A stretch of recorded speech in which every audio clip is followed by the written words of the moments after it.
Gabi sa Counterpoint, alamin natin ang storya sa likod ng mga kontrobersya. Kikilalanin natin ang mga personalidad at kanilang mga paninindigan. Aalamin natin at liliwanagin natin ang mga issue na mahalaga sa lipunan. Ako po, si Salvador Panelo at ito ang Counterpoint.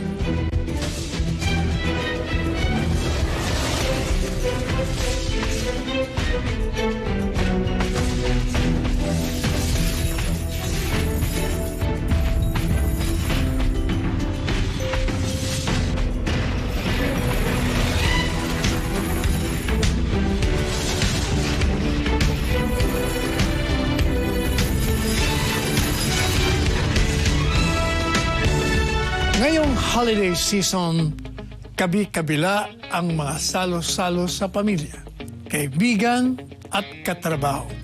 At tayong mga Pilipino, kapag sa ganitong mga pagtitipon, ay talagang pinaghahandaan ang mga masasarap na pagkain inihain sa atin.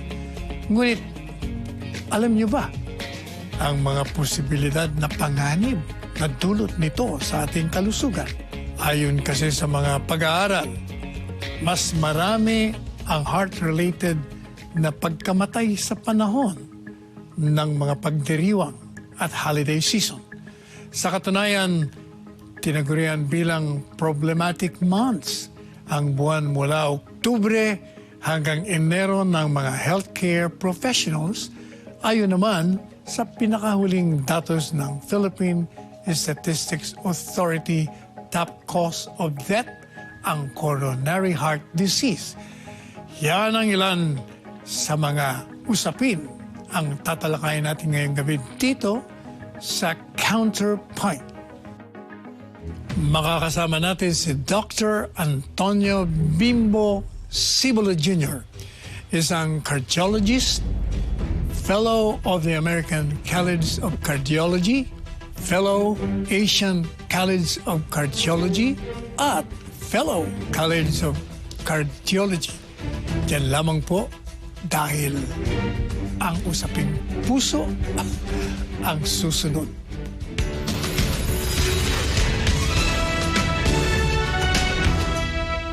Eh, naliligaw na ba sa'yo? Ba't ka nagtatanong? Ano meron? Goto ka ba? Bakit naman? Kasi kakakita ko pa lang sa'yo, goto na ako. Kaya ako pumunta dito kasi may naisip akong paraan para makapagsalita sa'yo. Ano naisip mo parang, Julie?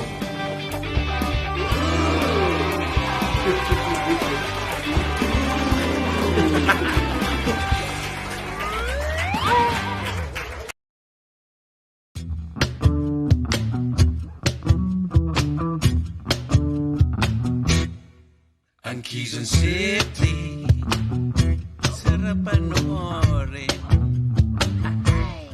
Sa Quezon City, balay tawag gagawin. Kaya sa Quezon City Show, sumama na lahat tayo. Sa Quezon City, sa Quezon City.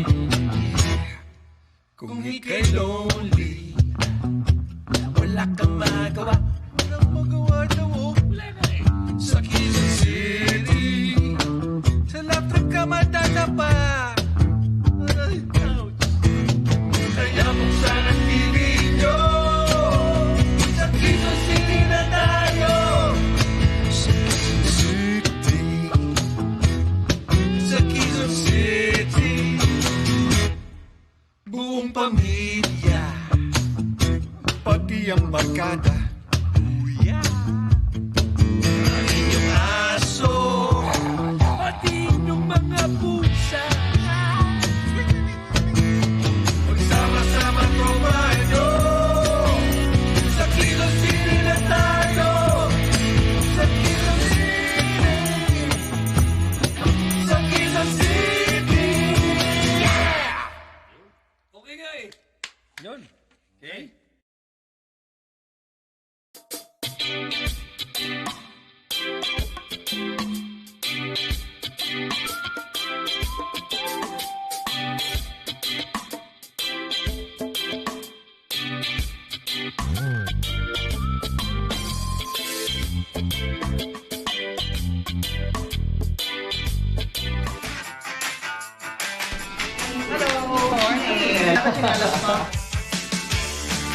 Naging background dancer ni Vilma Yung mga Santos. gumaganon. Anong secret? Number one secret is Scarlett. I want to be with her. So I kept praying, Lord, please give me time. Tissue, please. Pwede kumuyain ngayon yan? Yeah. Ang dami na ngayong mga artista ang nakakapasok sa lehislatura. That's part of democracy, hindi ba? Raymond, I love the dog. So you're in love. Yes. What do you call this dish? It's an Indian dish. Gisa-gisa pag may time. Lahat ng yan at maraming iba pa, watch out for it here on Corina Interviews.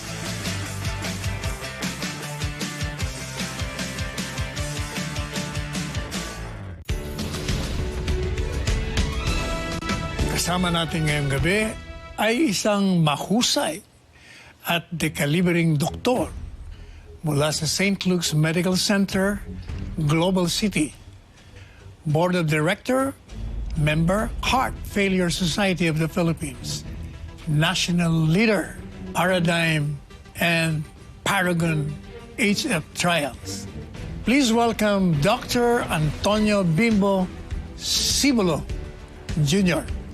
Good evening, Attorney Sal. It's my pleasure to be in your program.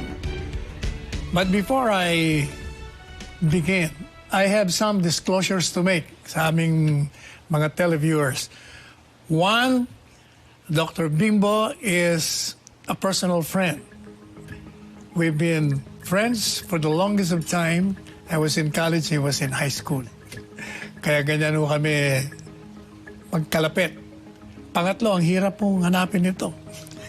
Napakahirap. Hindi lang ito makatanggi sa akin. Marami na itong tinanggihan. Hindi lang ako makatanggi sa akin. Anyway, puntahan na po natin. At unang-una, salamat for taking time. My pleasure. Unang tanong, alam ng lahat na ikaw ay isang eksperto sa sakit ng puso. 40 years. 40 years? Yeah. 40 years na ba? Parang nung uli yata kita makita, high school ka pa eh. Totoo. Except for one occasion yata. Anyway, can you tell us about this heart disease? Ano ba talaga itong heart disease na ito? Bakit ito ang pagkakaalam ko, itong pinakamalaking bilang ng dahilan ng pagkamatay ng tao. Yeah. Kung titignan natin ang mga PhilHealth records, nilalagay kasi nila diretso, cause of death, cardiac death. So, that's the ultimate thing that's gonna happen to isang tao. Kaya dumadami ang tinatawag na heart disease. So now we are being very careful sa pag-diagnose kung ano talaga ang cause of death na hindi lang puro heart disease. But having said that, totoo naman na talaga ang cardiovascular disease is the leading cause of death or mortality worldwide. So when you say heart disease, ang daming klase yun. Ang daming klase. Foremost, ang pinaka-common, itinatawag na coronary artery disease.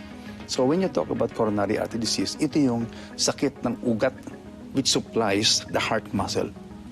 Okay? So pag yun ay nagbara, the supply to the heart muscle stops and that dies. Depending on the extent of involved muscle, that will spell whether you become dead or alive. Kung maliit lang, you will survive. But if it involved more than 40% of the heart muscle, in particular, yung tinatawag na left ventricle, nobody survives. So yun ang coronary artery disease.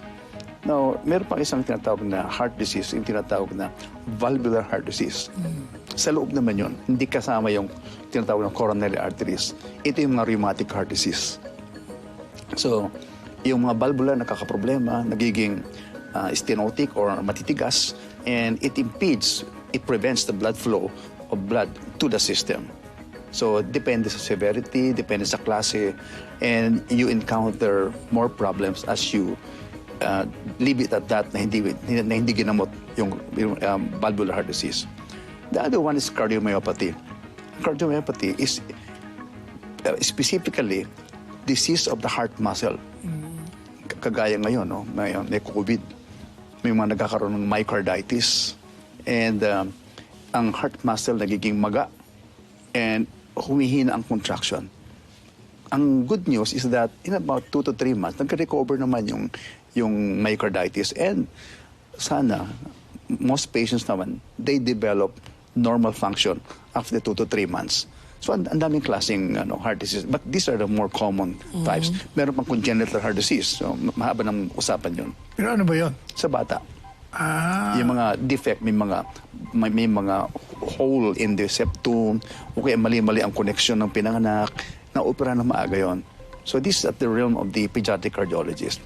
Ako, adult cardiologist. Ngayon, banggit mo. Kasi meron kaming anak ni Selling, special child namin, si Carlo. Yes. May butas ang puso nun eh. Right. He passed away 6 years ago. Yeah. Pero nag-heal siya by itself yata eh. Is there a syndrome na... Down syndrome. Down syndrome. Ang Down syndrome, mas complicated ang mga combination noon eh. Na kuminsan, hindi tama yung pagkabit ng pulmonary artery and aorta to the particular chamber. And they really need surgery. But commonly, the most common kind of congenital heart disease is atrial septal defect. Yung septum, dividing the upper chambers of the heart, yung atria ang tawag, may butas. Now, in about 3 to 5 years, pagkatapos pinanganak, kadalasan dyan, lalo na kung muscle involvement, nag-grow, nagsasara din. Including sa septum, sa ventricle, meron pang tinatawag na PDA, patent ductus arteriosus. It can heal. But if after 5 to 10 years hindi nag-heal at malalaki yung mga defect, kailangan ng talagang pasukin. Can do open heart surgery. And now, hindi lang open heart surgery, may mga tinatawag na shunt devices na amplatzer ang tawag. Parang umbrella, pinapasok and then tinatakpan yung butas. That's the advanced way of treating this defect. But not all patients can do that.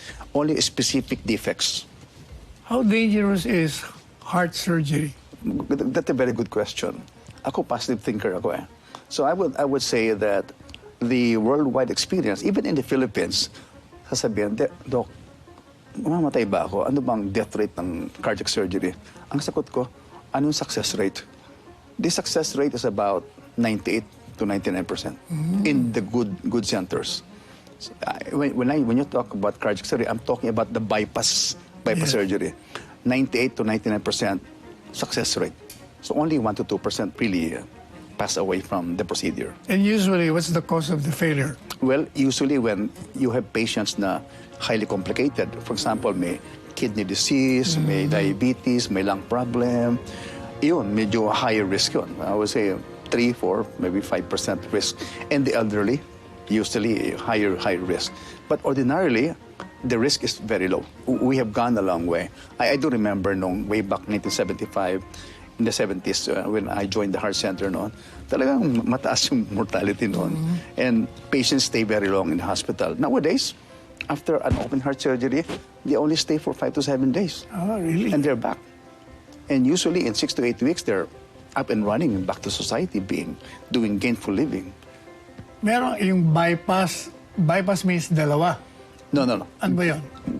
Bypass is simply relieving the pressure from the stenosis ng barado, then putting a new artery from the aorta distally to the block. Parang dumaan ka ng C5 instead of EDSA. Yun ang sunod ng bypass. Now, depende kung ilan ang barado. Usually, we recommend bypass when you have at least 3 lesions. 3 lesions. Pero kung ang lesion mo ay 1 to 2 lang, kayang-kaya ng interventional cardiologist yan. That's where they do stenting, angioplasty and stenting. Pero ngayon, matatapang mga interventional cardiologists, they would do 3, 4 stents for those patients who refuse bypass surgery. So there are criteria kung sino ang dapat bypass and sino yung pwedeng stenting lang. When do we have heart transplant? When you have heart failure, which is now far, far advanced. Sad to say, the heart failure program in the Philippines have not really gone up yet. We used to have it, I think, 10, 15 years ago, and hindi nag-mature yung program. But now we're beginning to do it again for far advanced heart failure. But now we have more modalities, tawag doon, mechanical devices we use for heart failure, yung tinatawag na LVAD devices, and ang kadalasan, when you put it there, yung pasyente hindi na kailangan ng cardiac transplantation. They recover. But for those who do not recover, we would recommend a heart transplant. Medyo mahal. Abuti ka ng mga 5 million pesos. 5 million? Wala nga makaka-afford. Yun ang problema. If only the government can, in the US, they will support that. But in the Philippines, it's from your own pocket. How many transplants have we had? In the Philippines, if I remember right, we had about 4 or 5 transplants. Only? Yes, So most of them are being done outside of this country. outside the country. Kasi hindi... Pero kaya natin. Kaya. Kaya. We're doing a lot of transplants. May it be, of course, kidney, liver, Pero yung heart, maybe because of the cost, hindi nag-program, hindi umabante yung program. Ano ba, Doc Bimbo, yung normal na BP? Blood pressure? Well, alam mo, nung panahon ni, sino ba yung mga presidente sa Amerika, during the war, sila Roosevelt, BP of something like 160, 100 was normal. So, over time, na-define what's the normal BP among seemingly normal people. Sa ngayon, the normal blood pressure is 120/80. So, pag ang BP mo is 130/80, you're not considered as hypertensive or pre-hypertensive, which is ridiculous. But it doesn't mean na gagamutin mo na giving medicines. Lifestyle medication, lifestyle changes is recommended pag 130/80. But of course, when your BP is 140/90, talagang high blood talaga yun. 140/90 and above. Ay, yung normal na sugar level naman. Well, when you talk about sugar, it's 100 and below ang normal sugar. So, how do we diagnose diabetes, no? Well, if you have a fasting sugar of more than 200, talagang diabetes na kaagad yun. Now, we do what you call an oral glucose tolerance test. We make patients do 2 grams of sugar, and after about 2 hours, we determine the sugar. If the sugar is less than 140, no diabetes. If it's more than 140 to about 200, ang tawag doon, impaired glucose tolerance. Pre-diabetic. Pero pag lumapas ng 200, talagang diabetic na. Ay, yung yung cholesterol level nun, anong normal? Ang cholesterol level, over the years, has gone down again. And when you say total cholesterol, there are fractions. Diba? May HDL, LDL, VLDL, triglyceride. If you talk about cholesterol, isa lang ang titinitingnan namin dyan yung LDL. So my patient would ask me, Doc, ano ba yung LDL? Is it the good or the bad cholesterol? Sabi ko, LDL, ang sabihin nun, lechon de leche, para hindi makalimutan. So LDL, normal value, should be less than 100. Preferably, for me, dapat 70 and below. If you want to avoid heart disease, bring it down to very, very low level, 70 or 60 or even 50. And practically, coronary artery disease will not set in. So, LDL ang target. Nabanggit mo yung sa diabetes kanina. Ang pagkakalam ko kasi ang aking kabiyak si Sally. Yeah, diba? he's a diabetes expert. Diabetologist, diba? I know. Palagi ko naririnig sa kanya na hindi mo magagamot siya. You can just contain. Pag hindi mo yan kinontain, tatamaan lahat ng mga major organs mo, doon ka mamamatay. Correct. Tama yun. So, every effort should be done na ang sugar mo should always be normal. Yung cheating, talaga hindi pwede sa diabetes Ako feeling ko ang diabetes is one of the worst conditions you can have. Worse than hypertension because it targets the brain, your kidney, the heart, and the arteries, lahat yun. Magbabara talaga So you really have to control. It cannot be cured, but it can be controlled with lifestyle and medications. Ano ba mga cause ng heart problems? When you're too much in love. Joke. Too much in love. may tinatawag. That's my specialty nga pala. Broken hearts. Okay. Anyway, may tinatawag na major risk factors. Ang mga major risk factors would be hypertension, okay, high cholesterol, diabetes, and smoking.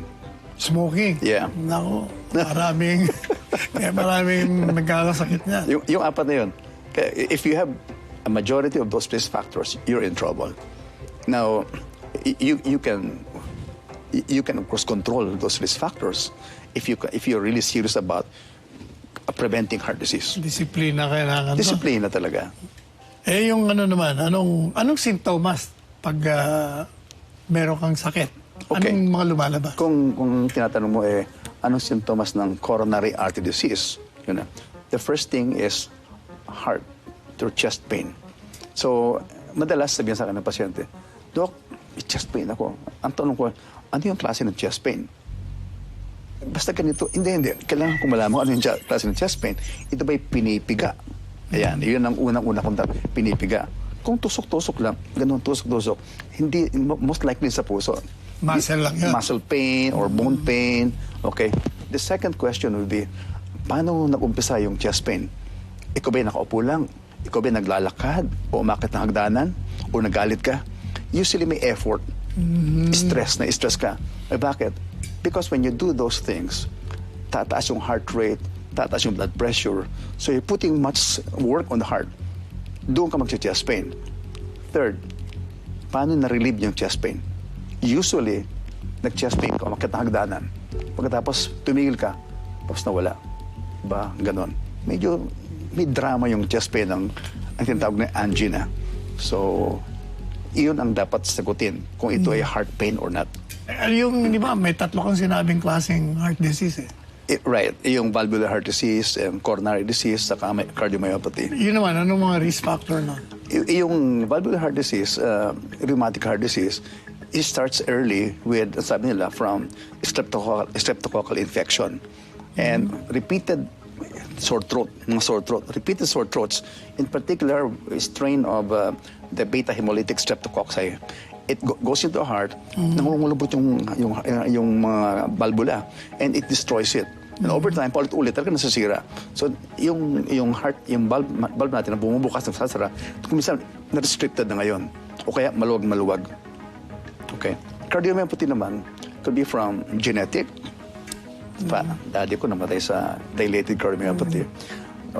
Could be genetic from inherent muscle disease or restrictive cardiomyopathy, para bang hindi nakaka-relax yung heart maybe from inflammation. Pag merong mga handaan, celebrations, di ba? Malakas kumain ng tao eh. Sa tingin mo, anong mga sakit ang nagre-resulta sa sobrang mga pagkakain sa mga celebration na ganito? Yun ang problema ngayon because we're now in a holiday season. Yeah. Yes. And siyempre, kasayahan. And we have to avoid yung tinatawag na binge drinking. What's that? Binge drinking, sobrang inuman talaga. So we should avoid that. And then, you have to avoid very salty food. Ngayon, kung ikaw ay nainom na sobra, you try to dilute by drinking more water. Yan ang ginagawa ko kasi ako, sabi ni Selly, masyado malakas nito maalat, pero I kept on drinking water. Kaya... Para mailabas mo. Kasi usually, di ba, yung sa salt daw nagkakaroon ka ng gout? Salt? Salt ba? Di ba? Pag mahilig ka sa... Actually, protein. Protein. So avoid too much fat. Avoid too much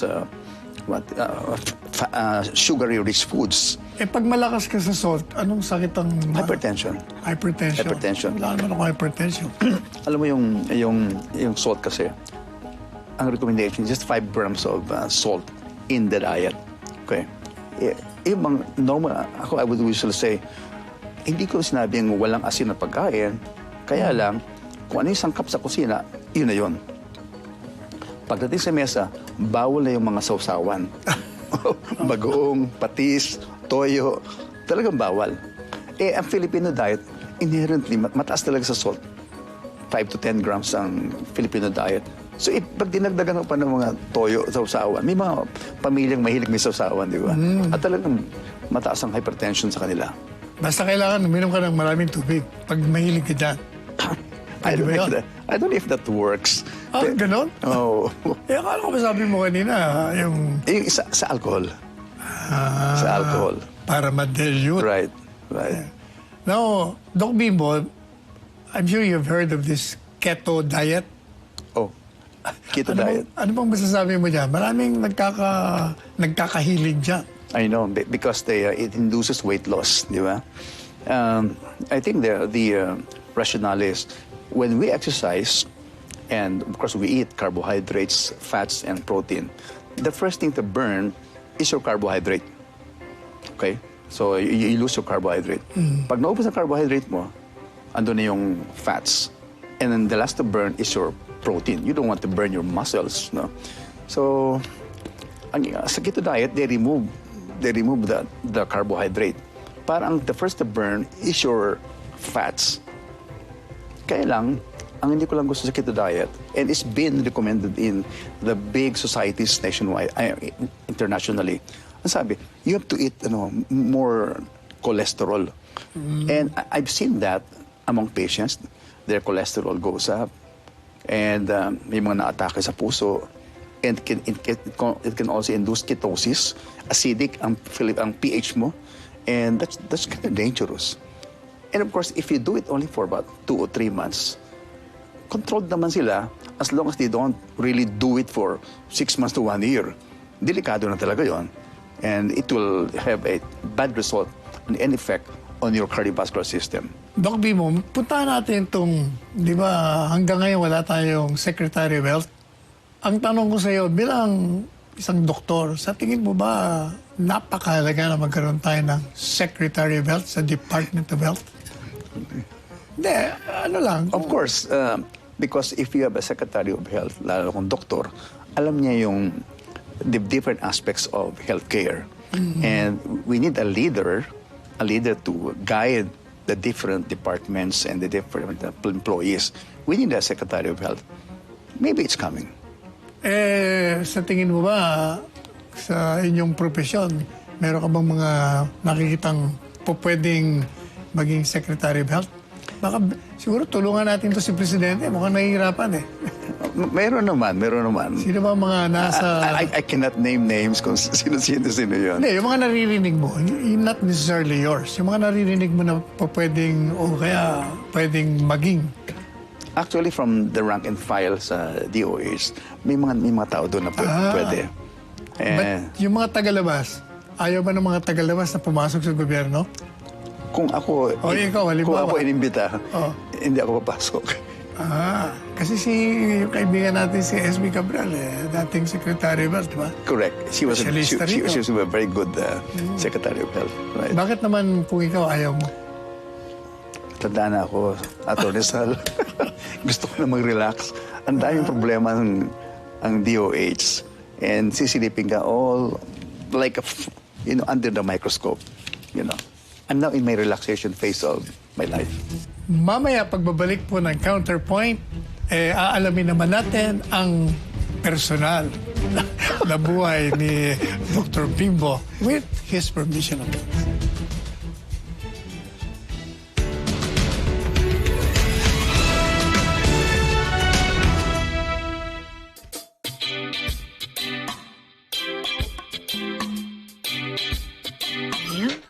Ipapakasal na raw kay nerdy niyang neighbor na si Zeborchet. Ikaw? At saka ako, pinapares ng mga magulang natin para Na magpakasal. hindi naman type ni Sanem. May pila pa sa labas ng mga lalaki na nag-aaway para sa kamay mo? Girl, kilos na bago mahuli ang lahat. Pinapamigay na nila ako. Kailangan kong humanap ng trabaho. Ng trabaho? Ito ang option ko. Ayun naman pala, kasalan no more, magtatrabaho na lang si Sanem. Pero, kakayanin kaya niya mag-adjust sa corporate life? O tipong mahigpit ang HR manager? May newbie daw sa department mo. At supladita pa ata ang mataray niyang boss. Ano bang problema mo, Sanem? Masaya ka na sa tindahan eh. Anong ginagawa mo rito? Hindi ka nababagay sa lugar na to. Pero ano ito? Enough reason ba ito for her to stay? Kiligin gabi-gabi sa Daydreamer. Simula December 12, Monday to Friday, 7:30 p.m. Dito lang sa Net 25. tayo pag together. Walang talo pag together. Let's stand together. Sa Net 25. Hindi magwawakas sa ganito ang lahat. Paano natin siya matatalo? Para sa mga taong sanay magsinungaling. Anong ibig sabihin yan? Ilagay niyo yan sa desk ni Yuwal. Yuwal? O bakit na naman? Tungkol kay Mr. Wang at sa misteryosong pagkamatay niya. Ikaw, Yuwal, ang pinaghihinalaan. Madaling baliktarin ang katotohanan. Isa ka na ngayong malupit na kriminal. A Place in the Sun. Panalo tayo pag together. Walang talo pag together. Let's stand together. Sa Net 25.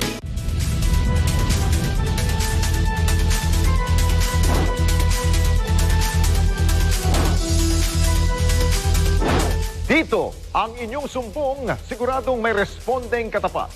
Hindi nagdadalawang isip na tumulong, sino man ang nangangailangan. Kababayan natin sa Singapore na may sakit na pancreatic cancer, binisita ng responde. At sa akin pong pagdating doon, tumagsang tulong, hindi lamang mula sa ating pong mga kapwa Pilipino, pero maging mga taga-ibang bansa. Pagod na po kami mag-asawa. Kasi hindi namin, walang nakakaalam po. Kami lang pong mag-asawa. Hindi pa kami, wala pong acceptance. Sobrang, nung sinabi sa amin nun, talagang nag-collapse po talaga yung world namin. Kasi talagang ang daming tanong na.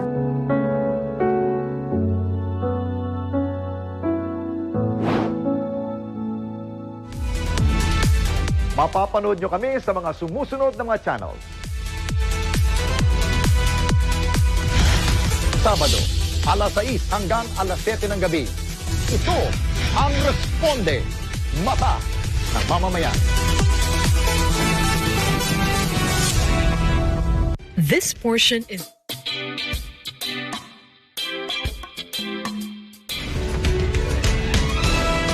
Kilalanin natin si Dr. Antonio Bimbo Sibulo Jr.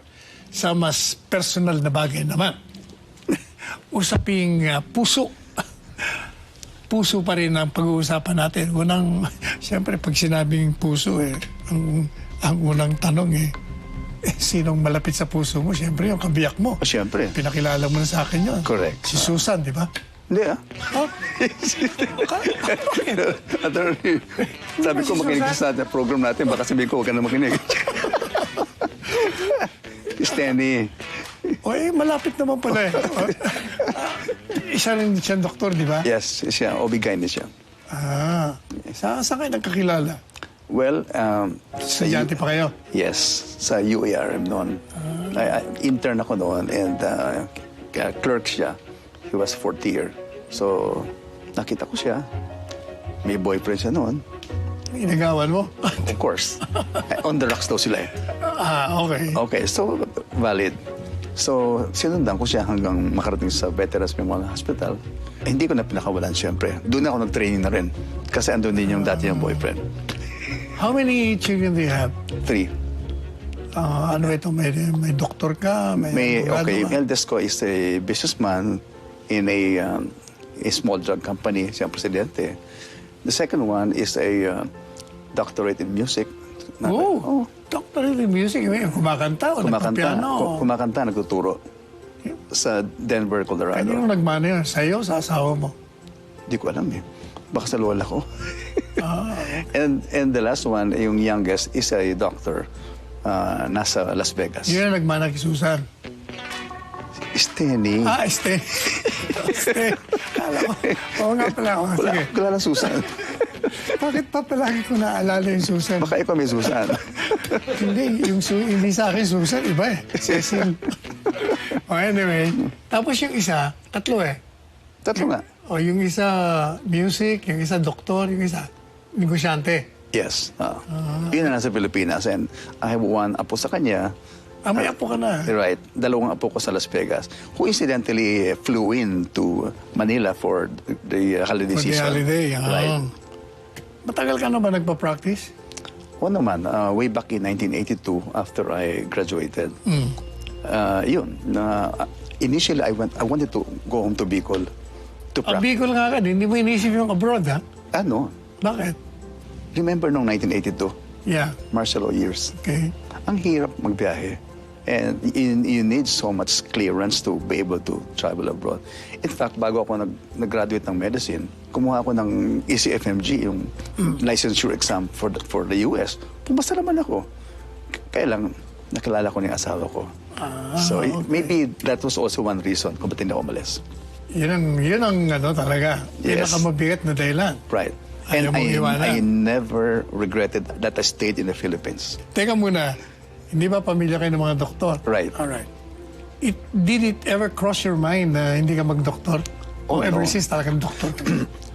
When I was in elementary, di ba, uso yung Islam book? Yes. Sabi, what do you want to grow when you grow up? Alam mo sagot ko? To be a cardiologist. Kasi ang daddy ko was a doctor. He was a cardiologist in Naga. We are really a family of doctors. Like, malolo ko, sa mother side ko, is also a doctor. When my dad, nag-mayor ng Naga ang daddy ko, during magsaysay time. Hindi ko yata. Hindi mo alam na, nabutan niya. alam Tama. Siguro mga 6 months lang, when hindi pa talaga city yung Naga. Then he went to the States. I went to stay with my grandfather. Alam mo saan? Inarihan, Calamanga. And that's where I had my grade 1 in a barrio school. So when he came back, dumating siya, we transferred back to Naga. Grade 2 na ako doon. And until matapos ako ng elementary, hanggang high school, I was a very ordinary student, sa totoo lang. Ano mo mga memories mo sa high school? Maliban doon sa memories mo, nakasama ako. Nung tayo sabay naliligaw. Sabay nating Same house. girlfriend yung magkapatid. Well, ang memories ko, barkada talaga. Hindi ako seryoso sa pag-aaral noon. But still sabi ko, gusto ko pa rin maging doktor. So nag-apply ako sa Manila, hindi ako tinanggap sa pre-med. So ang daddy ko naman, hindi naman sa mahilig makipag-kausap ng mga doktor doon. Bumalik ako sa Bicol, nag-University of Nueva Cáceres ako for 2 years. And then after 2 years, went back to Manila. Tinapos ko yung pre-med ko sa Manila until I applied for College of Medicine. Doon ako naging serious talaga sa pag-aaral. Would you say that your father was your idol as a doctor? Yes. Yan talagang naging inspirasyon. Foremost cardiologist na Naga yun noon panahon eh. Ikaw ba pag bilang isang doktor at nakikita mo yung mga kamag-anak mo na kumakain ng mga unhealthy food, anong ginagawa mo? Pinagsasabihan ko. Pinipigilan mo? Ang unang pinagsasabihan ko, yung asawa ko. Kailan mahilig kumain? Grabe. Attorney Sal, kung makita mo lang yung cholesterol niya, sky high. And sabi ko, you know what, if you don't stop, mamamatay ka. Hindi naman natatakot. Hindi, natakot na. Now, talagang well-controlled ang cholesterol niya talaga. Alam mo, ang doktor masyadong seryosong profesyon. Anong ginagawa mo? Hobbies, for instance. Meron ka ba? Of course. Golf is my number 1 hobby. And I play at least... Anong handicap mo? Iba na ngayon kasi may edad na ako ngayon. It used to be 10 and 12. Mababa noon. Pero ngayon, even bogey na ako ngayon. So ano pang hobbies mo? Do you do workouts? Before the COVID, I used to go to the gym 3 times a week. But because of the COVID, nawala. Natakot ako sa COVID sa gym. Have you ever had COVID? Yeah. Nakailang kang COVID? 1. I was able to avoid COVID for 2 years in the Philippines. And then I went to the States for a reunion. I had COVID in 2 weeks. 2 weeks versus 2 years. When I saw my siblings, nagkita-kita kami, walang mga maskara. Yung isa pala na-expose. Lahat kami, 14 kami na-expose sa Houston. Sa Houston, walang maskara doon. Sa Texas. So, sa ngayon, di ba dumating yung isang anak mo? Yes. So, dalawa na silang nandito? Yes, dalawa na. Yung isa, wala bang balak? Very busy sa music scene niya. Daming performances. Nagpe-perform siya, ha? Oh yeah, ngayong holiday season. Involved sa church, nagtuturo, and sa opera, kumakanta. Single siya? May asawa na. May asawa na rin. Pero wala pa siyang anak? Wala. Ang apo mo lang dito sa dumating? Yes. Saka doon sa nandito na babae. Ay, ilan ang apo mo? 3. Sa babae 2. Talo kita. Tapos Siyam. Yours? Hindi, siyam kasi meron akong adopted daughters. So meron akong 3 doon. Tapos dito sa kabila, 6. Wow. Prolific, ha? Oo, pero kulang eh. Kulang pa? Kulang pa kasi gusto ko palagi may baby sa bahay. Mabuti meron ako ngayong 9 months na anak ni Paolo, yung lawyer ko. Kaya yun ang kalaro-laro. And we were just 1 unit away from each other. Kaya umaga hapon kami kasama ko. Pero yung COVID, it taught me how to stay with my wife for 2 years na kami ng dalawa. Hindi ka makalabas. Nag-enjoy lalo kung we became closer in terms of our relationship. Oh, yun ang isa sa magandang nangyari sa COVID. Oh, no. Napuwersa kang Sabay kami sa bahay. nanonood ng K-drama.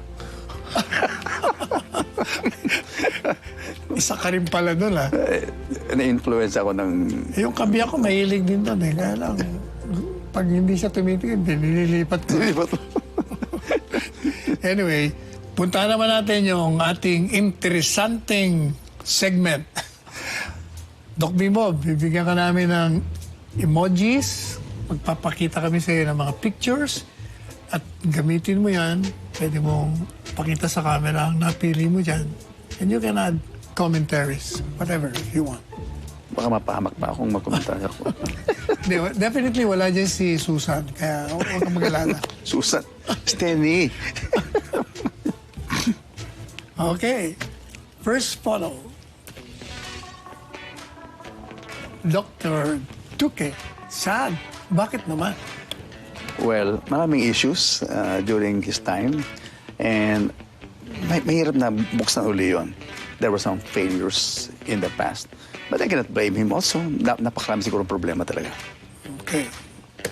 Second, si Kong Karim, doktora din. Dati ring health secretary yan. Ganun din ako eh. Sad din. For same reason? For same reason. During her stint sa DOH, sa FDA, there were issues also. Pero kay SP Cabral, believe ka? Ay, siyempre. Okay. Alright. BBM. Ano ba yan? Wow. Bakit wow? Wow, batang-bata. Batang-bata ba yan? 62. 62, mas patanda ako dyan. Okay. Yun lang din. Kaya wow. Well, seemingly, mukhang okay naman sa ngayon ang dating. But I don't know about the longevity of the effect of what he's doing right now. Ako, I hope for the best for our country. Yeah. Of course, andyan yan eh. Sabi niya nga wish me well. Of course. Because if I do well, country will be well. If he does not do well, we are in hot waters. We're in Kaya trouble. I wish him well. Tama yan. Next photo. O yan. Si OIC. Alam mo ba na kapitbahay kayo sa Marikina? Ganon. Love. No, really, in fairness.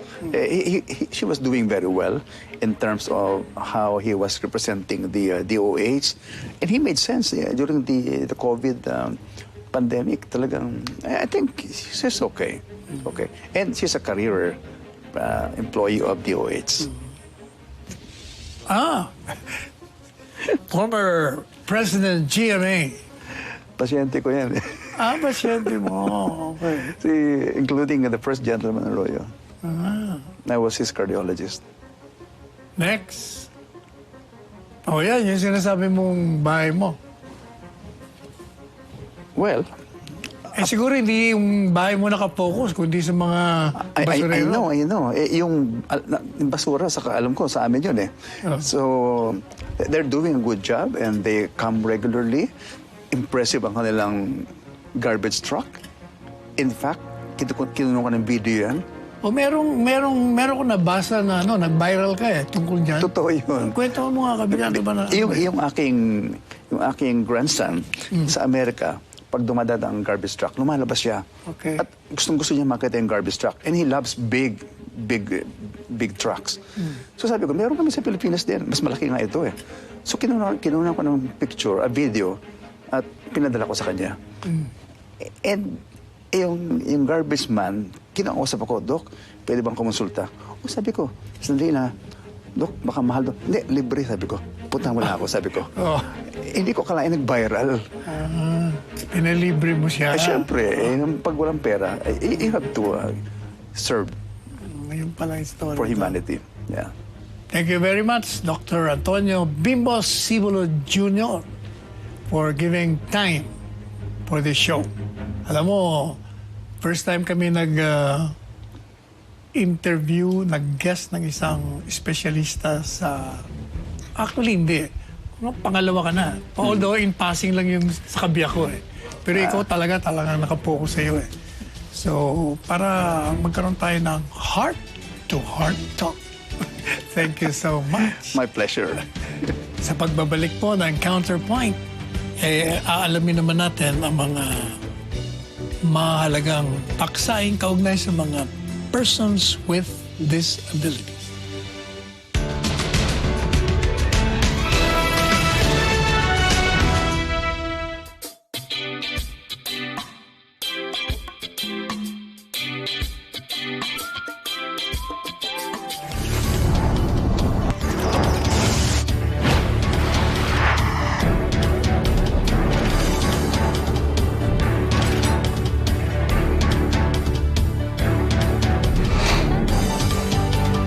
It is a signal to the world that we are open for business.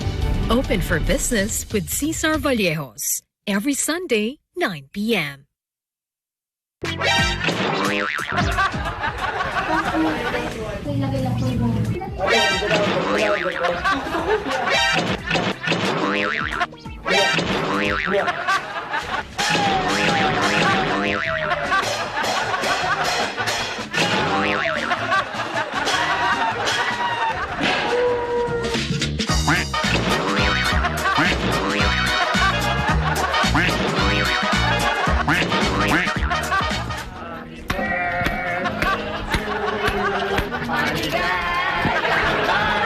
Ano ginagawa niyo dyan?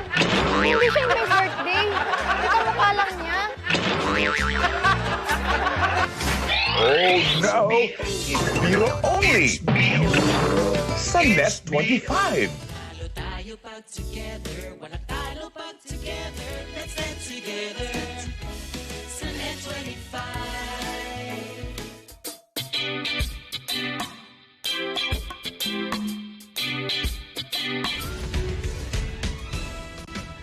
Sa ginawang pag-aaral ng International Disability Rights Monitor o IDRM, 57.1% lamang ng persons with disability sa bansa ang tinatayang employed o may trabaho. 30.9% dito ay katuwang ng pamilya sa agrikultura bilang magsasaka, mangingisda, habang 10.8% dito ang laborer o unskilled workers. Malaking challenge para sa mga PWDs ang makahanap ng trabaho. Kaya malaking tulong ang mga kumpanyang nagbibigay trabaho sa mga Pilipinong may kapansanan. Tulad na lamang ng Embrace, Organization for Differently Abled Incorporated. Kasama ang ilang mga Net25 artists tulad ng Kada Umaga Squad, Tony Pet Gaba, Diana Meneses at Wedge Kudjama at mga bumubuo sa Embrace. Naging matagumpay ang pagbubukas ng kanilang ikalawang branch sa Tagaytay City. Tulad ng kanilang pangalan na Embrace, nais yakapin ng organisasyon ang mga taong may kapansanan, hindi bilang naiiba, ngunit bilang mga taong may kakaibang katangian sa kanilang hearts and hands. Gusto naming spread na awareness dito po sa pagbubukas ng Hearts and Hands Blind Massage. Ang Embrace po ay mayroong 4 na livelihood centers at pang-4 po ito sa binuksan po ng Embrace Organization for the Differently Abled. Dahil ayon nga po sa statistics, dito lamang po sa Pilipinas ay ang dami po ng mga blind na napakahirap po talagang bigyan ng pagkakataon at hanapan kung saan po sila pwedeng magtrabaho. Kaya po ito po ang isa sa inulunsad po ng pamamahala ng Iglesia ni Cristo, ang kapatid na Eduardo V. Manalo, para po makatulong sa mga kababayan natin na mga differently abled. May 4 na livelihood programs ang Embrace. Ito ang Embrace Cafe, Embrace Bake Shop, Embrace Farm, at ang Hearts and Hands. Plano ng Embrace na magkaroon ng ganito pang uri ng mga proyekto sa buong bansa kung saan ibinalita rin nila na sa unang bahagi ng 2023 ay bubuksan ang isa pang malaking sangay sa Central Avenue sa Quezon City. Meron po mga plano at proyekto para po sa Visayas area at Mindanao area na pinagpaplanuhan po namin kung magbubukas din po tayo doon po ng mga livelihood centers. Ayon pa sa Embrace ay mayroon na silang 11 cafe, 3 bake shops, 1 vegetable farm na tunay sa konseptong farm to table kung saan pwedeng anihin mismo ang bibilhing mga gulay. Sa ngayon ay mahigit sa 100 differently abled persons na ang nabigyan ng mga trabaho ng Embrace at 60% ng kanilang organisasyon ay binubuo ng mga kapatid nating tulad nila. Malaking tulong ito sa mga bulag na nais maghanap buhay tulad na lamang ni Christine na nagpapasalamat dahil makakatulong na siya sa kanyang pamilya para sa pag-aaral ng kanyang kapatid. Malaki din po sa pang araw-araw, sa pang-ipon, para din po sa pag-aaral ng kapatid ko. Nagkaroon po kami ng pagkakataon na makapagtrabaho, tapos kahit paano po makatulong sa family po namin. Nagpapasalamat po ako sa ginawa niyo pong project na to. Nagkaroon po ng ilaw po yung madilim po naming mundo.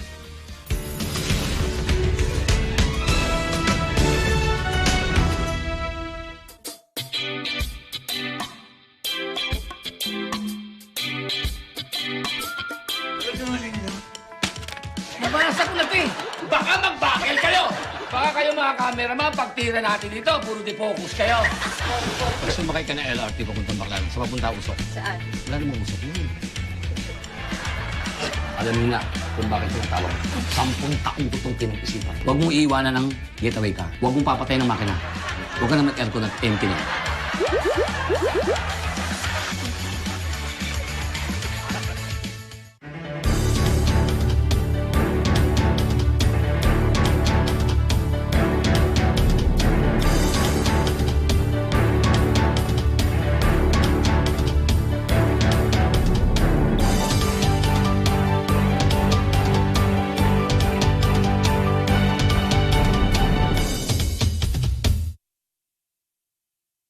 Eh, naliligaw na ba sa'yo?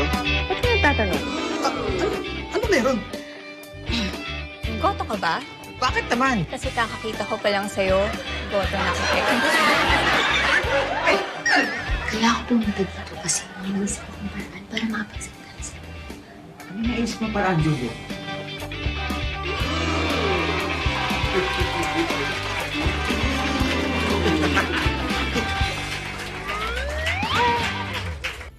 This part.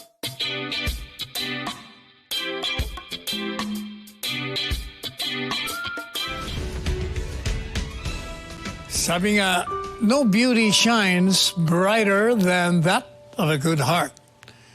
Pero gusto kong dagdagan yan. Bukod sa good heart, kailangan healthy heart din. Kaya ating alagaan ang ating mga puso. Kaya paalala ngayong holiday season, hinay-hinay lamang po tayo sa ating pagkain. Ang pagbibigay pagmamahal lamang ang hindi dapat hinihinay-hinay. All out at buong puso dapat. Join me again next week as we engage with some of the country's most interesting, influential, and controversial personalities. I am Salvador Sal Panelo, and this is Counterpoint.